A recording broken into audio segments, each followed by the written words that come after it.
Hello बच्चों, EVS के topic में हमारा दूसरा टॉपिक है आज का पर्वत। इसमें आपको मिलेंगे एग्ज़ाम ओरिएंटेड, बिल्कुल पेपर में छपने वाले प्रश्न, क्योंकि इस बार ईवीएस का जो सिलेबस है वो बहुत ही बड़ा है। तो उस दृष्टिकोण से हम लाए हैं आपके लिए बहुत ही बेहद कारगर प्रश्न जो बिल्कुल जवाहर नवोदय विद्यालय से रिलेटेड होंगे और पेपर में छपने वाले होंगे। तो आइए बिना देरी के चलते हैं अपने टॉपिक की ओर। पर्वत क्या है ना?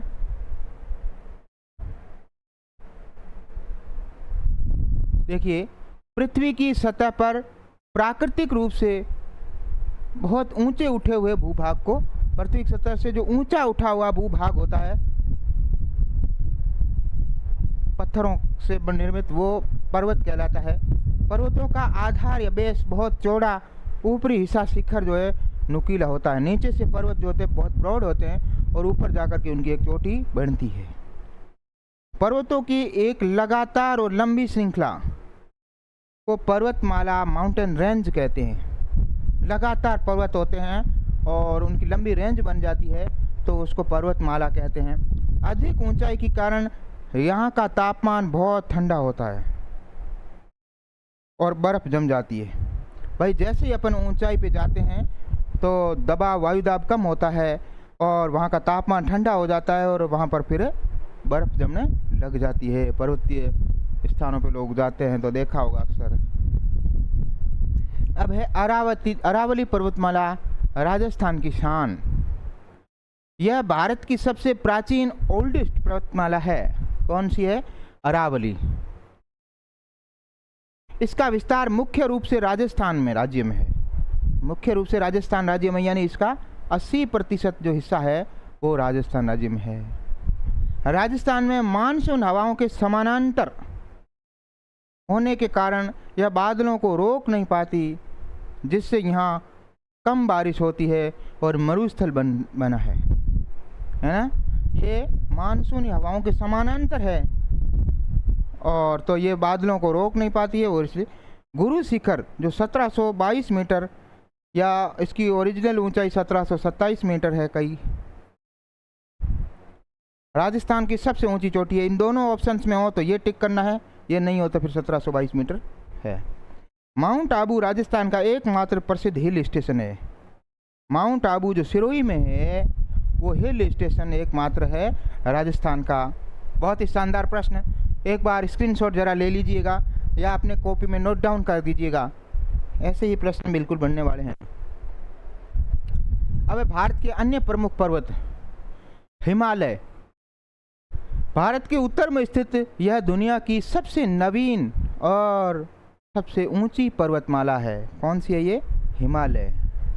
ये कैसे हो गया यार? ठीक है। अब है कंचनजंगा। यह निर्विवाद रूप से भारत में स्थित है। निर्विवाद रूप से भारत में स्थित है सबसे ऊंची पर्वत चोटी है। निर्विवाद रूप से भारत में स्थित है सबसे ऊंची चोटी कंचनजंगा है। और विंध्याचल और सतपुड़ा ये प्राचीन पर्वतमालाएं मध्य भारत में स्थित हैं। मध्य भारत में जो उत्तर और दक्षिण भारत को अलग करती है। यहाँ से भी प्रश्न बन सकता है कि उत्तर और भारत को कौन अलग करती है? तो विंध्याचल और सतपुड़ा।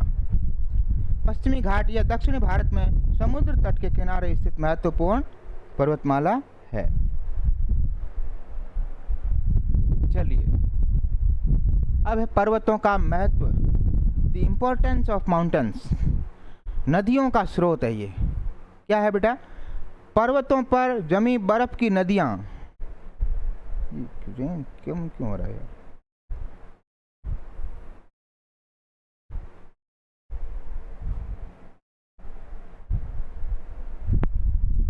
जैसे हिमनद या ग्लेशियर पिघलकर कई 12मासी नदियों में जन्म देती हैं। पिघलने के बाद ये 12मासी नदियों में जन्म देती हैं। और है वन्य और वन्य जीव। वन और वन्य जीव यानी यहाँ शंक्वाकार पेड़ और याक जैसे विशेष जीव पाए जाते हैं। पर्वतों पे कौन से पेड़ पाए जाते हैं? कैसे पेड़ पाए जाते हैं? तो शंक्वाकार पेड़ पाए जाते हैं। और जीवों में याक। पहाड़ों की ढलानों पर पानी रोकने के लिए सीढ़ीदार खेती की जाती है, सीढ़ीदार खेती की जाती है, ताकि वो मिट्टी और पानी का ज़्यादा बहाव न हो। पर्यटन, पहाड़ गर्मियों में ठंडे रहते हैं और पर्वतारोहण के लिए प्रसिद्ध हैं, इसीलिए यहाँ पर पर्यटक लोग आते हैं और अपनी अलग छाप है इसकी। अब अभ्यास प्रश्न, राजस्थान की सबसे ऊंची पर्वत चोटी कौन सी है? राजस्थान की सबसे ऊंची पर्वत चोटी कौन सी है? कुंभलगढ़, माउंट आबू, तारागढ़, गुरु शिखर। गुरु शिखर 1727 मीटर, जो कि माउंट आबू सिरोही डिस्ट्रिक्ट में है। अगला प्रश्न, भारत की सबसे प्राचीन या ओल्डेस्ट पर्वतमाला कौन सी है? हिमालय, अरावली, विंध्याचल या सतपुड़ा? भारत की सबसे ओल्डेस्ट जो है वो अरावली है ना। अगला, राजस्थान राज्य का एकमात्र प्रसिद्ध हिल स्टेशन कौन सा है?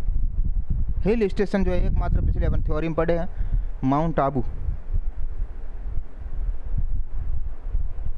अगला है, अरावली पर्वतमाला राजस्थान में मानसूनी बारिश को कैसे प्रभावित करती है? मानसूनी बारिश जो होती है उसको कैसे प्रभावित करती है?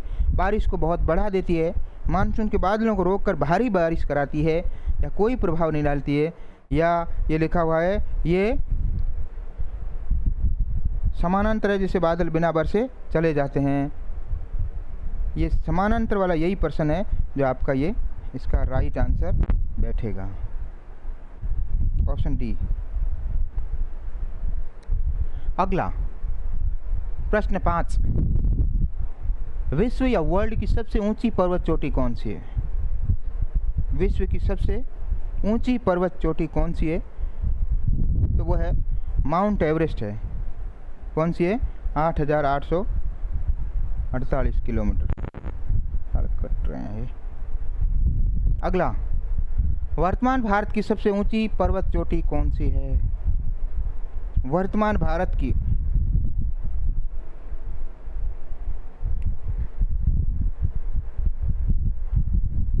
भारत की सबसे ऊंची चोटी कंचनजंगा होगी, है ना। भारत के संदर्भ में बोल रहा है।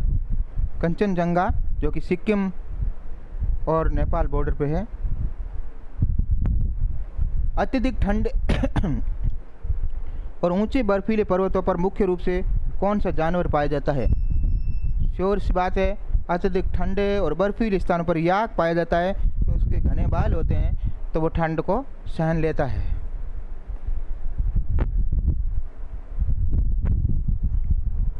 अगला प्रश्न है, पर्वतों की एक लंबी और सतत कंटिन्यूअस श्रृंखला को भूगोल में क्या कहते हैं?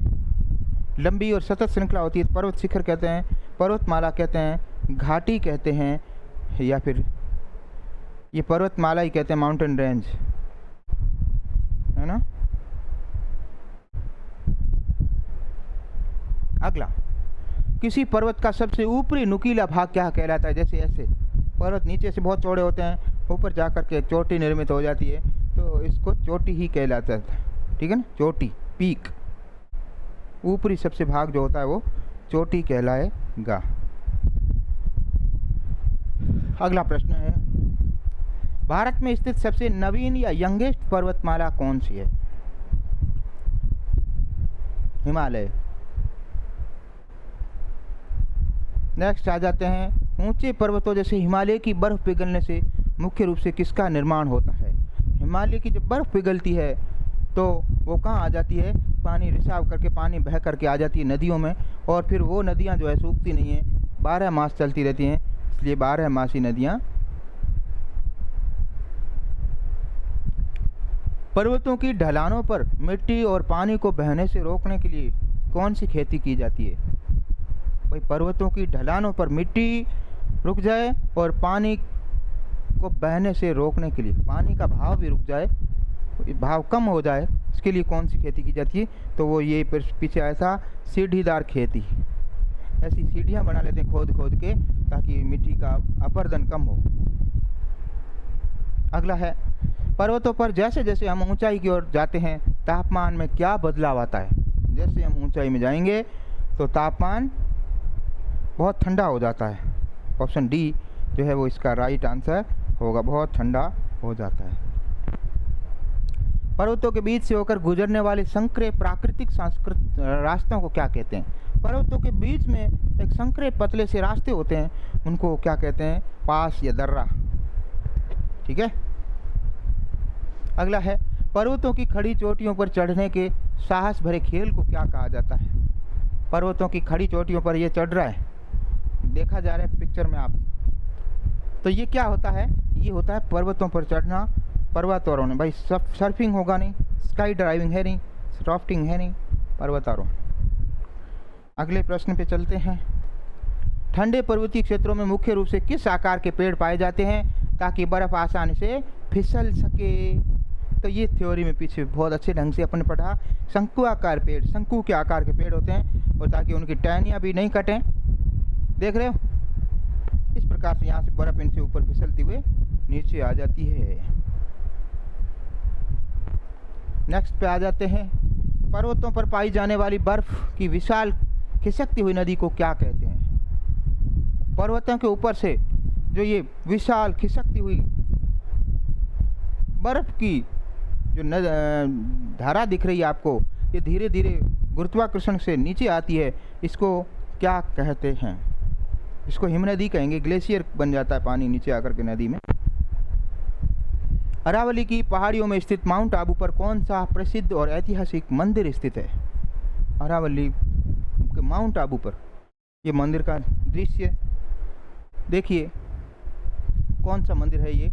अरावली की पहाड़ियों में स्थित माउंट आबू पर कौन सा प्राकृतिक प्रसिद्ध और ऐतिहासिक मंदिर स्थित है? तो ये है देलवाड़ा का जैन मंदिर। अगला है, अरावली पर्वतमाला का सबसे अधिक विस्तार भारत के किस राज्य में है? अरावली पर्वतमाला का जो अधिक विस्तार 80% है, जो वो है राजस्थान में। फिर आगे ये हरियाणा की ओर चलती है। भारत के मध्य में स्थित कौन सी पर्वतमाला उत्तर भारत को दक्षिण भारत से अलग करती है? उत्तर भारत को दक्षिण भारत से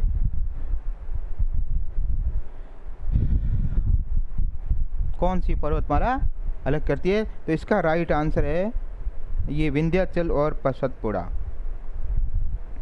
तो इस प्रकार से अपन ने आज 20 इंपॉर्टेंट प्रश्न लाए हैं। ये हमारा टॉपिक दूसरा। आप निरंतर हमारी क्लासेस को देखें, ये प्रश्न बिल्कुल आपके पेपर में छपने योग्य हैं। इसके अलावा हम जो 5th का सिलेबस है वो भी समावेश करते हुए चल रहे हैं, ताकि ऐसा कोई प्रश्न नहीं बचे जो बच्चे को मेरिट में कम करा सके।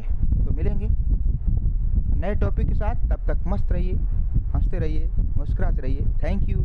जय हिंद, जय भारत।